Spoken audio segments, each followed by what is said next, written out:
Chicago mayor who refused Trump's help on crime records, just 6.6% approval. That is the worst approval rating for any mayor ever in history, which the lowest ever, which goes to show I've been saying since Mayor Johnson been in office that he's one of the worst mayors ever. Goes to show that that's correct. He has the lowest approval rating ever, 6.6. But the crazy thing is he's going around like he got the majority of the people backing him. It's so crazy to me. And he's like quadrupling down on the stuff that got him this low rating. It's like he refuses to do the people's bidding. It's like he's arrogant and he's like, well, I know better than y'all. I know better than y'all plebes. And it's turned people off from him. It's crazy that he continues to do the things that he's doing. So we're going to talk about it. But before we get started, go ahead and hit that like button. Share this out so we can get this information out there. Subscribe if you're not already a subscriber, and hit that alarm bell so you know when I'm putting out new stuff. Also, check out my link tree in the description. There's a link to my Patreon. That's where I talk about things that I can't talk about here. There's also a link to my Instagram and my X account. So follow me there as well. All right. So let's get into this news. Now, this comes from the Gateway Pundit, and they report that Chicago is witnessing one of the sharpest political collapses in recent memory. A February survey by M3 Strategies placed Mayor Brandon Johnson approval rating at just 6.6%. Nearly 80% of voters said they view him as unfavorably. He hasn't even been in office for a year yet. He's already that low. 80% of the people view him as unfavorably. And again, he's walking around like he has the majority on his side. This is crazy to me. No modern mayor of Chicago has ever recorded such a lower number, and few elected officials in history have polled worse.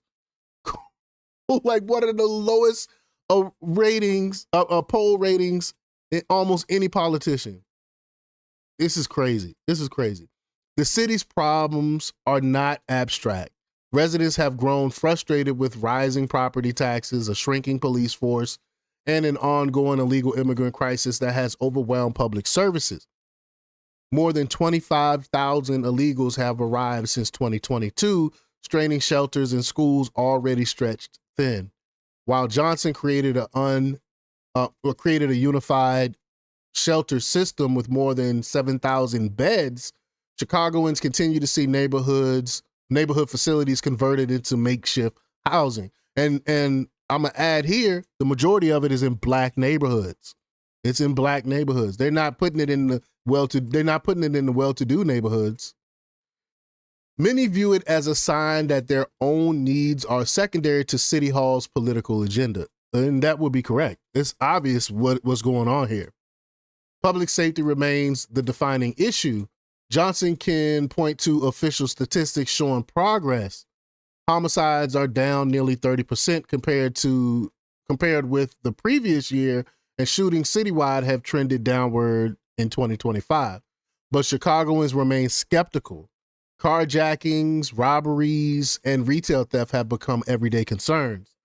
Headlines about brazen downtown crime reinforce the perception that the city is unsafe, regardless of improvements on paper. In politics, perception often outweighs numbers, and Johnson has failed to convince voters that conditions are improving in their daily lives. His refusal to accept acceptance from the Trump administration, which offered to deploy the National Guard to help restore order, has only deepened frustration. Economic concerns add to the discontent. Chicago has raised a series of new taxes and fees to plug budget gaps while struggling to maintain core services.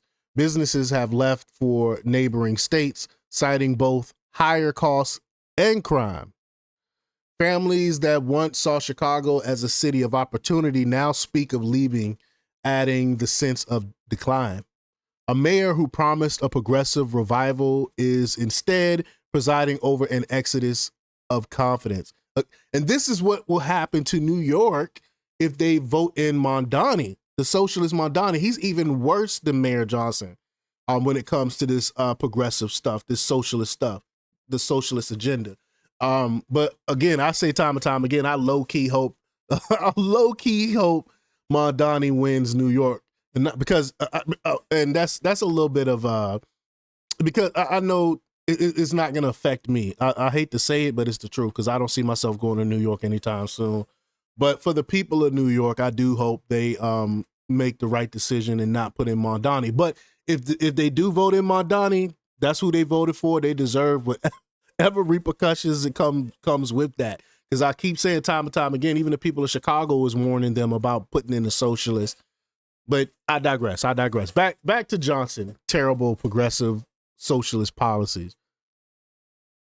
The death of Johnson's unpopularity makes governing difficult. With only 6.6 approval, he has lost the trust needed to rally the public behind new initiatives. City council members eyeing their own political futures are less willing to align with them. For a city facing structural challenges in crime, finance, and immigration, the absence of credible leadership compounds the crisis. Chicago's voters may not agree on solutions, but they have delivered a clear verdict on Brandon Johnson's leadership.